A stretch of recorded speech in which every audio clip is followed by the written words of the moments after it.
So we're going to just start reading through chapter 2. So this is what lies beneath it is what it's called. And the first part is scripture from Exodus 2, 11, 12, and 15. And it says this: One day after Moses had grown up, he had saw an Egyptian beating a Hebrew, one of his kinsfolk. He looked this way and that, and seeing no one, he killed the Egyptian and hid him in the sand. Moses fled from Pharaoh. He settled in the land of Midian, and he sat down by a well. So let's have a look. Has anyone managed to purchase the book, or are you relying on me to read? I know that Sue managed to get the book, so I hope that's encouraging you at the moment. So I read through this chapter yesterday. It's really encouraging and insightful. So let's go through this. Moses was destined to be a leader. When you are raised as the son of a princess, you are groomed to lead. You are scrutinized and evaluated regarding your capacity to lead. Expectations are high. But Moses had a problem. He was not an Egyptian by blood, nor was he related by blood to the royal princess who was raising him. He had been adopted by Pharaoh's daughter after she'd rescued him from a basket which she found floating among the reeds near where she was bathing. His mother had placed him there in a desperate attempt to spare him from Pharaoh's murderous instructions to kill all boy babies born to the Hebrews. With Moses' sister stationed nearby to keep watch, the princess found him, had pity on him. Moses' sister came out of her hiding place and offered to find a Hebrew woman to nurse him. The rest, as they say, is history. It's a wonderful reversal. Moses ended up being nursed by his own mother, and when he was old enough, his mother brought him back to Pharaoh's daughter, who raised him as her son. Pharaoh's daughter named him Moses, reflecting her experience of drawing him out of the water. Even though this was a fairly happy ending and one that continues much evidence of God's grace, it still made for a convoluted childhood by today's therapeutic standards. While it's good to be careful not to go too far in and imposing contemporary meanings in ancient texts, we might at least acknowledge that Moses' early childhood experiences were quite traumatic by any standard. He was born into an environment that was highly unsafe and volatile for children. He was abandoned by his mother, even though it was for the best reasons. He was then reunited with his birth family, only to be returned to his adoptive family later on. He was raised in a pagan environment that was fundamentally different from the environment in which he had spent his early years, an environment that prohibited him living and worshipping with his family and his fellow Hebrews according to the traditions of his own heritage. He lived between two worlds and yet was not fully at home in either place. No matter how you look at it, this was a difficult situation for any child to be raised in, and even harder to come to grips with in one's adult life. Moses probably had a bit of a chip on his shoulder because he always had something to prove. As an outsider, both among his own people and among Egyptians who had raised him, he probably wrestled every day with issues related to his identity. Should he fit into the environment in which he had been raised and follow a path marked out for him there? Or should he identify with his own people and try to make it by those rules instead? Neither one was a very good choice. Either one would bring about emptiness and loss. We can be fairly certain that Moses developed some pretty good coping mechanisms for dealing with the pain of his situation, as all human beings do. All of us develop ways of adjusting and staying safe in the midst of whatever danger or difficulty is present in our environment. We develop these patterns before we are conscious that we are doing so, and they become very normal for us because these patterns were formed unconsciously while we're still young. As adults, we have little conscious awareness of these adaptations until they start to hamper our current relationships and they no longer serve the journey that God is inviting us to. Let's just read that a bit again. Because these patterns were formed unconsciously while we were still young, As adults, we can have little conscious awareness that these adaptations until they start to hamper our current relationships and no longer serve the journey that God is inviting us to. So just having a thought about that, like some people can go through situations similar to what Moses is, where we deal with different things, we go through different coping mechanisms in ourselves that have been there since a very young age, that are in us now as an adult, but sometimes we can be defensive and we can have put up our barriers and to protect ourselves, or we're struggling with who our identity is because of our past. And yet, once the challenge comes to follow the invitation that God is inviting us into, like, do we choose to let go of what we've always held on to, that's always looked after us, that's always kept us safe, if it means relinquishing that to put your life into the arms of God? And that's a big deal, I think. It appears that one of Moses' coping mechanisms was to repress his anger, since he had nowhere to go with it. But he also used that anger to power up in relation to others and to control situations that seemed out of control. One day, his anger that had probably been building for quite some time, got the best of him, and everything exploded. On this day, he went out to his people, a poignant phrase, because he was not free to live with his own people. The best he could do was visit from time to time. My guess is the longing to fully fit somewhere, to stay and be at home, was deep and profound.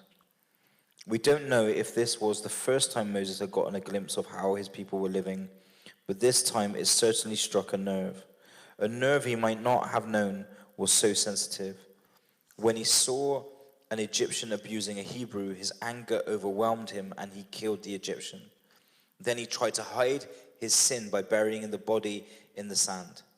This reactive and out of control response was a snapshot of Moses' leadership before Solitude.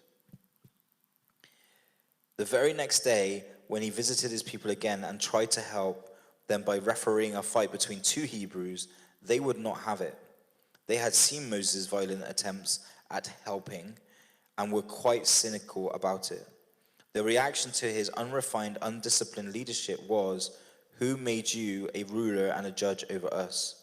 Do you mean to kill me as you killed the Egyptian?" And Moses was afraid, as well as he should have been. He was afraid that he would be found out, that he would be seen for who he really was. What had been present under the surface of his life was now on the surface, and it could no longer be ignored. What was present under the surface of his life was now on the surface, and it could no longer be ignored. There's a quotation here. A leader is a person who must take special responsibility for what's going on inside of them and in their consciousness, lest the act of leadership create more harm than good. So people, and I said this yesterday, this isn't about leadership, this is about you as a follower of God. You have a responsibility to take care of what's going on inside of you and in your consciousness. Otherwise, what should be effective and having a powerful and positive impact on lives as you walk out your walk with God could actually cause more harm than good if we're not actually managing what's going on inside, what's actually going on beneath the surface. Recently, I took a trip to Florida for a week by myself to rest, walk the beach and swim on the ocean every day. I knew it was a bit risky to swim alone, and on occasion it crossed my mind that if it didn't come out of the ocean on any given day, no one would have known. At least not for a day or two. That thought didn't bother me too much until one day danger became more real. On this day I was swimming and floating in the surf when a fisherman came running down the beach yelling, "Get out of the water, get out of the water." I swam as hard as I could towards the shore, and when I found my footing, I ran, heart pounding, the rest of the way. As soon as I was safely on shore, I turned around and saw a long black shadow about 6 to 8 feet long, gliding under the surface of the water, right where I had emerged. Can you turn that? Thank you. Can you turn that off, Ben? where I had emerged. Breathlessly, I asked the fisherman, was it a shark? He said, no, it was a saltwater crocodile. Then he kept running down the beach, yelling at people to get out of the water. I had never heard of a saltwater crocodiles. Sorry, no, it's a saltwater crocodile. Then he kept running down the beach, yelling at people to get out of the water. I had never heard of a saltwater crocodile, but the people gathered on the beach seemed to know something about these underwater creatures. They said that there had never been a saltwater crocodile reported in these parts before, and they mused about how it had gotten there. Was it through the intercoastal waterway, they wondered, or one of the nearby passes? Later that day, I did return to swimming, albeit a little more cautiously, and found out that those who knew about such things, that saltwater crocodiles are one of the most dangerous creatures in the ocean. Have you ever heard of a saltwater crocodile, Ben? Is he listening? He's not listening. Have you ever heard of a saltwater crocodile? All right. It says it's one of the most dangerous creatures in the ocean. So the moral of the story as it relates to leadership is this: what lies beneath the surface of the ocean of our lives really matters. Whether I know something is there or not is in some ways irrelevant. Whether I know something is there or not is in some ways irrelevant. My awareness of it, lack of awareness, doesn't make it any less real. Whether I know something is there or not in some way makes it some ways irrelevant.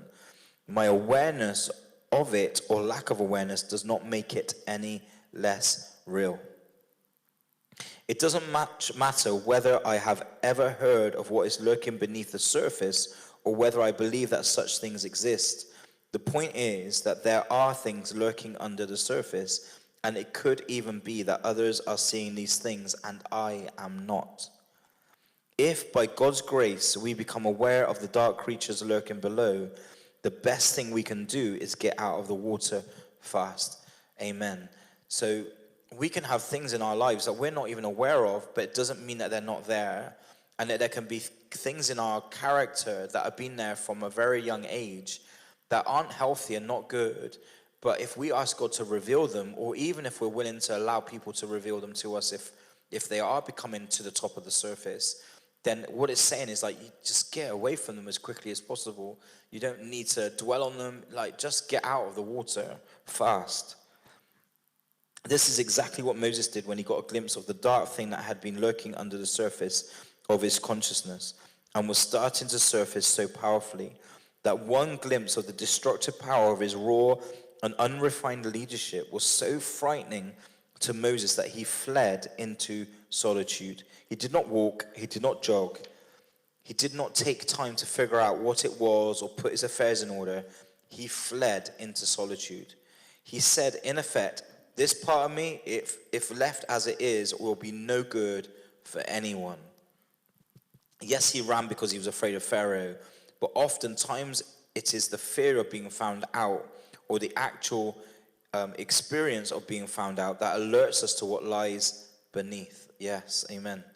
It actually places us on a path of self-discovery and hopefully forces us to do whatever work we need to do to take more responsibility for the dark forces that have propelled our bad behavior.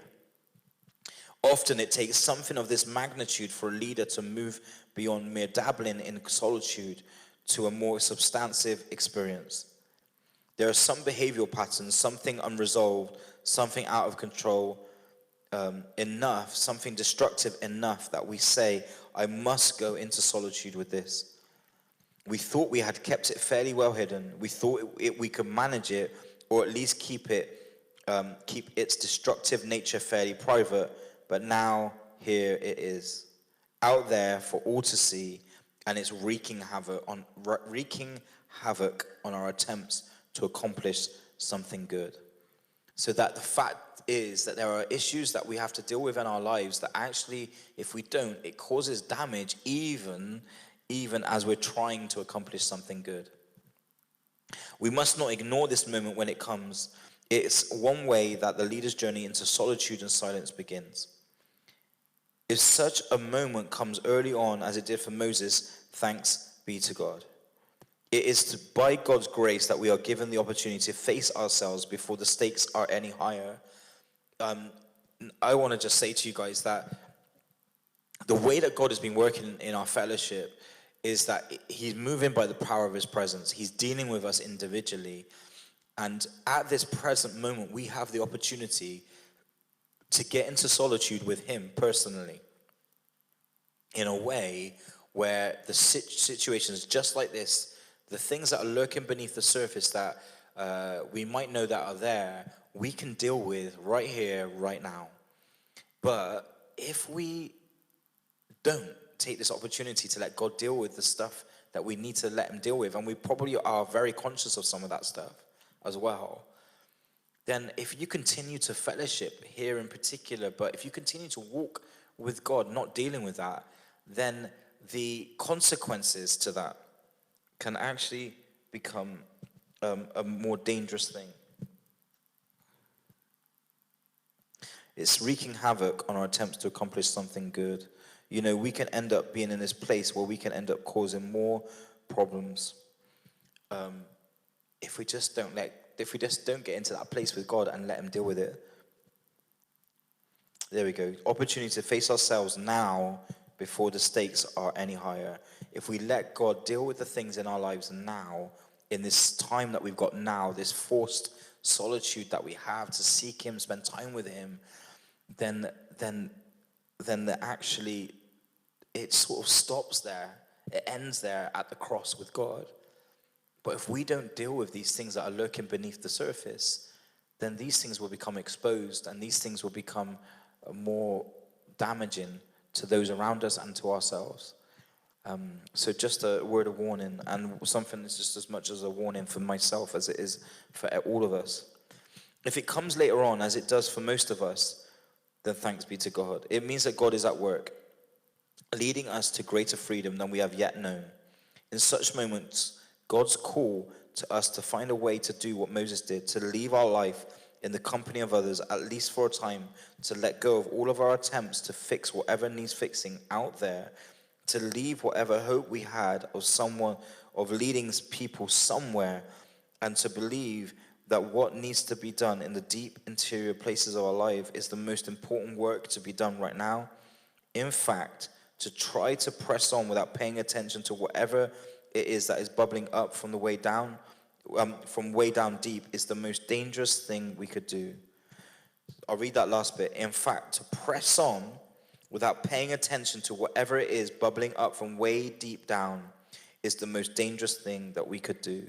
We need to pay attention to what is being highlighted by God, by the Holy Spirit in our lives, and we need to let God deal with those things that they are dealt with, and we deal with them so that they do not come bubbling to the surface at the wrong time and cause damage. Settling into ourselves. I'm just going to have a bit of coffee in a minute.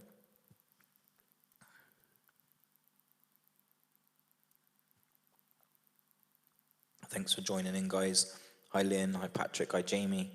Welcome.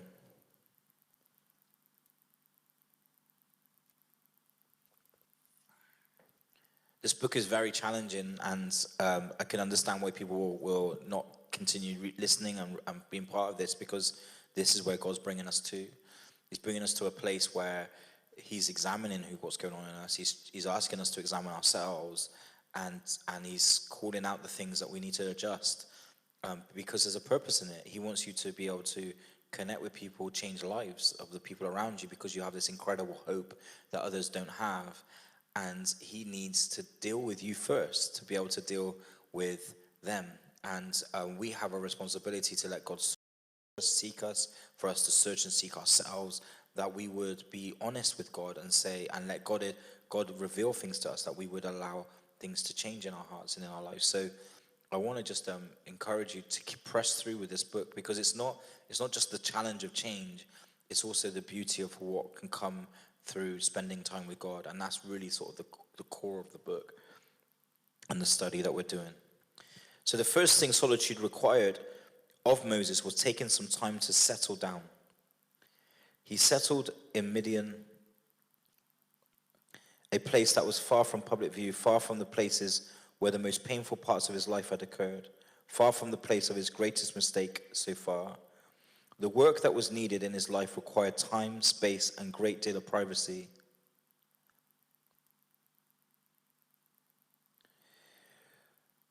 The scriptures go into further detail by telling us that he sat down by a well. The well was long been a metaphor for the soul, the hidden riches and depths of the human person. In psychology, water is an image of the hidden world, a symbol of consciousness containing life that is invisible and yet contains wrecks and treasures for the finding. Water represents not only the depths of the human person, but also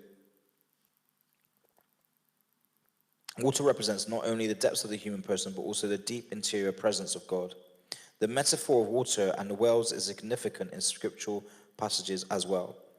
Jesus refers to himself as living water and the spiritual person as one from whom the springs of living water flow, because they are connected with the source of that living water deep within. Moses sits down beside a real well, yes, but the well can be seen as a metaphor for his own depths and the depths of God. In settling down by the depths of his own soul, he begins to be in touch with something more honest and substantive than the patterns that produced his angry outburst. Almost immediately, and without Moses even being aware of it, solitude begins to do its good work. And that's the way it is. Solitude will do its good work whether we know what we are doing or not. So Moses goes from this angry guy who is in a place where he's committed a crime really, and he's fled. But in fleeing into a place of solitude, in coming out of an environment that was unhealthy and didn't bring out the best in him, it brought out the worst in him. In removing himself from that, even subconsciously that he did it, and bringing him to a place of solitude, that he sits down beside a well, he just settles down. And in doing that, a work starts to begin in Moses that he's not even aware of, but he's also starting to change. Things are starting to calm down because of the change of environment that he's put himself in, which is, I think, really important. One of the primary functions of solitude is to settle into ourselves in God's presence. This is not easy and it takes time, but it is the answer to the heart's cry that erupts when we have been distracted for too long by surface concerns. I have lost myself, we cry. Solitude is the only way to find ourselves again. And the longer we have been lost to ourselves, caught up with the external stimulation, the longer it takes to find our way home. Again, yesterday when we were talking about chapter 1, spoke to Joab at the end, and he was saying how he was being challenged to he was studying the word, but then in doing that, he actually had his headphones on, he was listening to his own music, and it was like all this noise was going on, because that's standard to this kind of world that we're in now. There's a lot of bustle going on, a lot of noise going on, a lot of background noise, that actually he kind of knew that he had to just turn it off, take the headphones off, and just spend time in silence with God, allowing God to speak to him and reveal things to him. But when I asked him, like, how did that make you feel, like, in that moment? He said, awkward, it was weird, it was strange, because we're culturally trying to change something that's been quite standard, that we stand in front of. We have screens in front of us all the time. We are connecting in that kind of way, and yet, and we got so much things going on around us, TVs, phones, music, people that are always around us, and sometimes we fill our lives with being busy, that just to slow down and stop without having some kind of form of entertainment just to get our attention or stimulate us, that actually just to sit in that place, we really grow, but it is not an easy place to be, based on the fact that our culture is about us being busy, and everything's about being busy, and everything's about people feeding you with things that will stimulate you, like programs and music and things like that, and people just coming around. At this point in the solitude journey, we need to be careful of ourselves and our expectations. Most of what happens in solitude is happening under the surface, and God is doing it.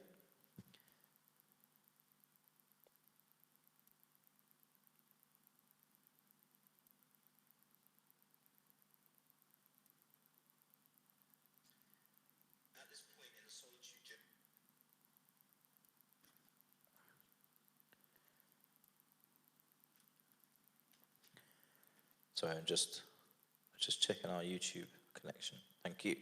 Right, back into this. Most of what happens in solitude is happening under the surface, and God is doing it. Just as most of what's happening in the ocean is under the surface, and most of what's happening to a seed in the winter is under the earth. So the most important stuff that happens to the human soul in solitude is happening under the surface, where only God knows about it. This was certainly true of Moses. The next time we see him exercising leadership, he is starting to use it for the good in a more effective way. The strong sense of justice that is essential to his nature is still there, but this time he uses it to come to a defense of some shepherd girls who were being threatened by unruly shepherds. This time Moses is truly helpful. He defends the shepherd's girls and he helps them water their sheep, and he exercises restraint. This time he accomplishes justice without killing anyone. A real improvement, I would say so. His withdrawal from the more public existence and the settling that has taken place are already paying off. In a book by Gary McIntosh and Samuel Riemer called Overcoming the Dark Side of Leadership, they explore the phenomenon of prominent Christian leaders who have been brought down by their unattended dark side. These writers expose the subtle dysfunctions that drive Christian leaders, but often go undetected and unchallenged until it's too late. And this isn't just about leadership. This is about us as walking with God. That if we can walk with God, but not be dealing with things that are subtle and under the surface until it's too late. They articulate what we have already noted in the life of Moses. The dark side is actually a natural result of human development. It is the inner urges, compulsions, and dysfunctions of our personality that often go unexamined or remain unknown to us until we experience an emotional explosion or some other significant problem that causes us to search for a reason why. At times, the dark side seems to leap on us unexpectedly, but in reality, it has slowly crept up on us. It has been a lifetime in the making. Moses' leadership before it had been refined by his encounters with God in solitude. Moses' leadership before it had been refined by his encounters with God in solitude was raw, undisciplined, violent, destructive to those who were in its path. Like so many of us as leaders, Moses' natural giftings was at the mercy of his unresolved past and the unexamined emotional patterns that drove him. He is flesh and blood example of Paul's statement in Romans 7:21. I find it to be the law that when I want to do what is good, evil lies close at hand. All of us have a shadow side of our leadership.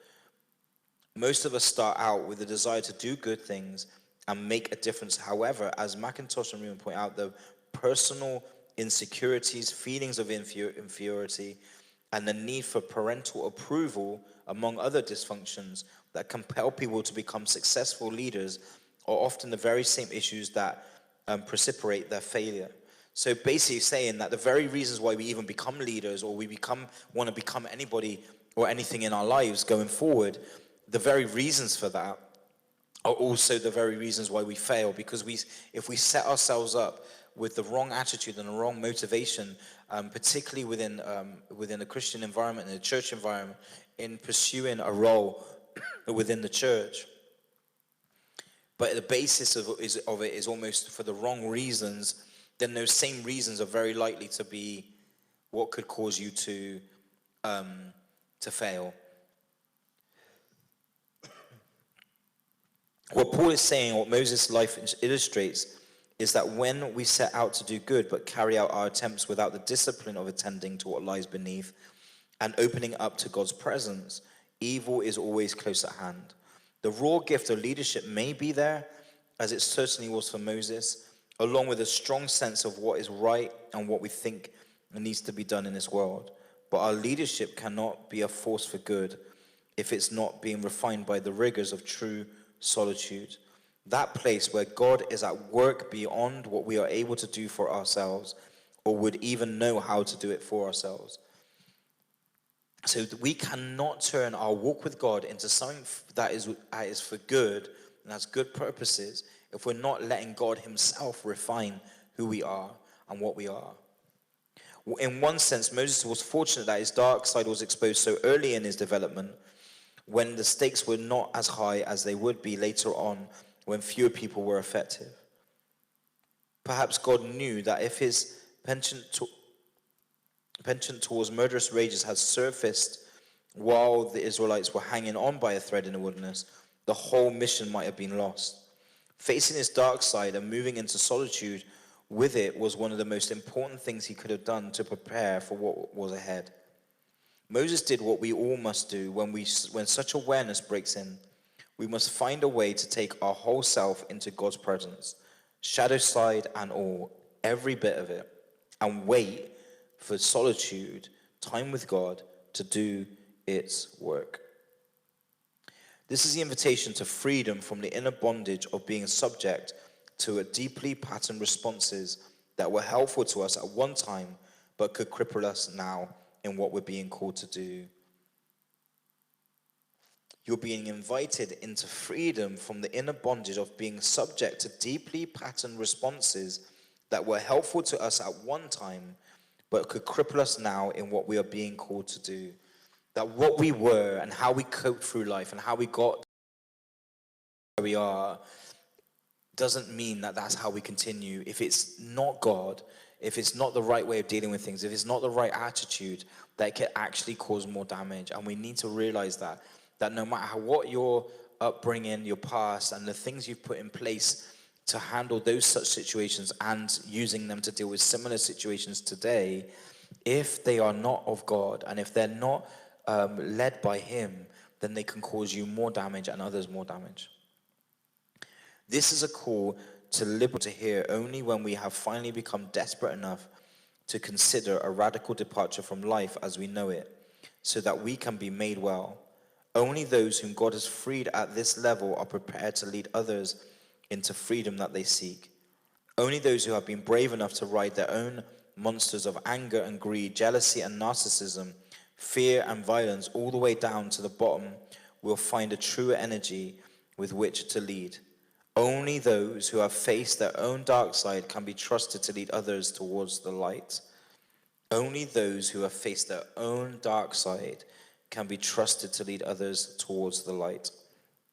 This is where true spiritual leadership begins. Everything that comes before is something else.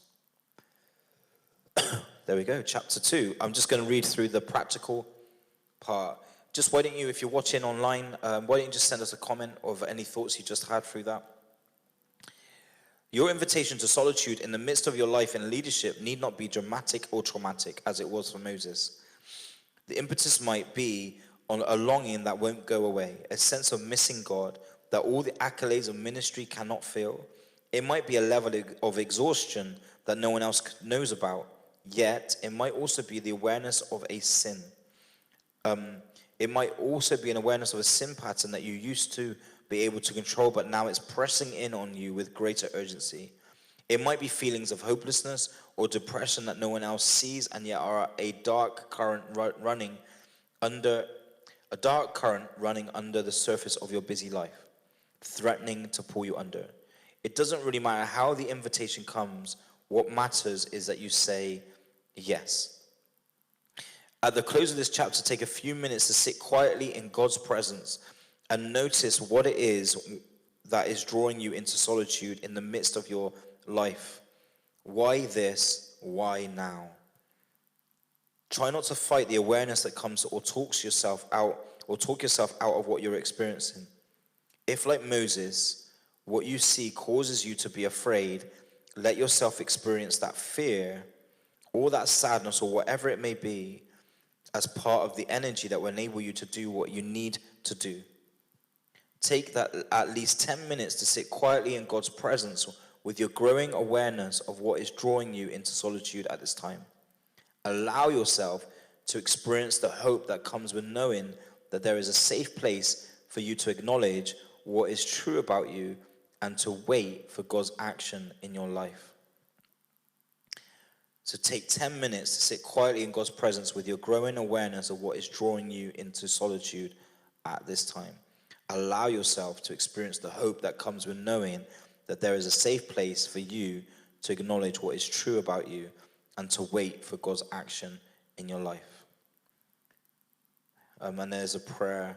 It says, "Oh God, let something essential happen to me, something more interesting or entertaining or thoughtful. Oh God, let something essential happen to me, something awesome, something real.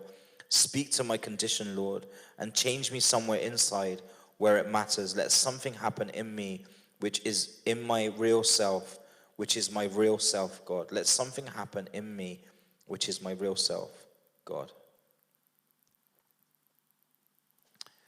Okay, guys, thanks for listening to chapter 2. This one's a good one because it talks about the things that lurk beneath, and we've all got that. Everyone has, and if you sat there going, "There's nothing," then you're lying. There's things that are always beneath the surface that we need to deal with, whether there's rejection in our past, whether there's hurt, whether there's upbringings, whether we've got defense mechanisms, whether we've been bullied, whether we've been abused, whether we've abused people, whether there is a sin nature in us that we are not being able to overcome, a certain type of sin that's going on in our lives. We have things that lurk beneath the surface that only you and God really know about. And in some cases, like it said today, we don't necessarily know about it until it rises to the surface. And actually, in spending time with solitude, God deals with those things. And my personal view is that's why we don't spend time with God. That's why we don't get into a place of solitude with God. Because in spending time with Him, He loves on us. He gives us all the incredible things that come by spending time in His presence.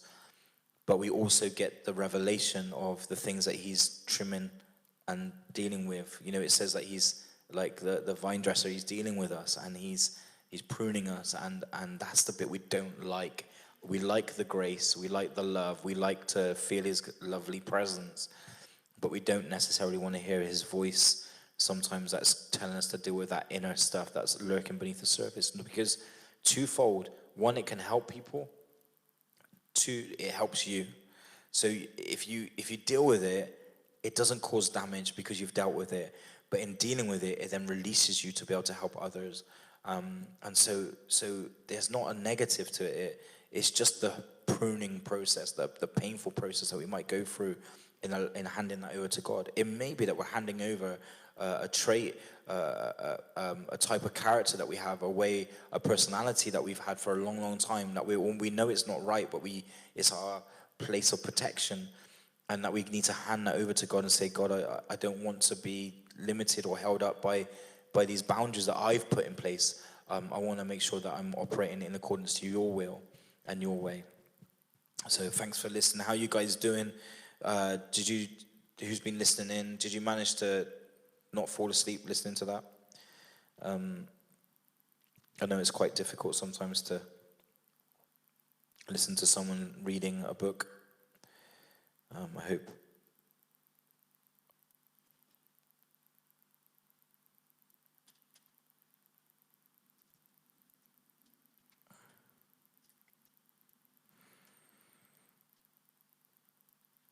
Does anyone have any thoughts or questions on, for themselves, like from that reading, like anything that you pulled out yourself? If anyone's watching and they're just, was there anything that really stood out in that? I like the idea of the saltwater crocodile that lies beneath the surface, that we have that in our life. That's something that spoke to me, I think, almost realizing that there are things there.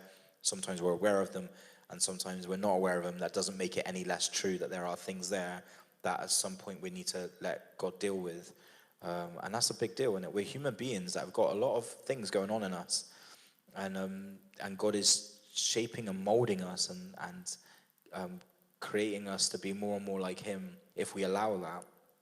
And so these things can challenge us in that. So Bless you guys. Thanks for listening. We'll read chapter 3 tomorrow.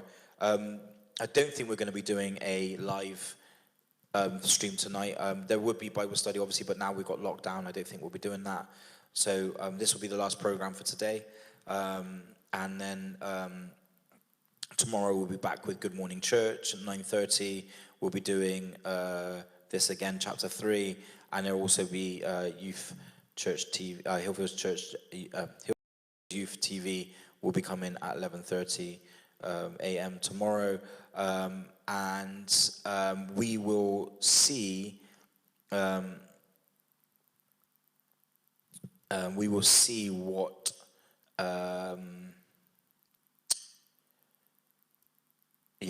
we'll see what we'll do tomorrow about worship. I don't know if we'll have live worship or not. It might be a bit difficult for us to do. So yeah, we'll see how it goes. The other issue we'll have is if it's backing tracks, there's a little bit of issue with copyright in the sense of how that might work and stuff. So we'll see how we can get on with it all and stuff. We will try our best to do those sorts of things. But yeah, please, can you make every effort over the next day to just share some of the things that you've been watching this week. If you did the Bible study this morning, I thought it was I liked it, I enjoyed it. I know other people did. Please, would you make time to just share that, spread that out to other people so that they can learn that as well. Get the the Hillfields Youth TV stuff, get that out there, and encourage people with that. That's great for bringing a bit of a laugh in an awkward time. And obviously, just the reading of the book. If you can get people to start following chapter 1, then they can catch up going forward.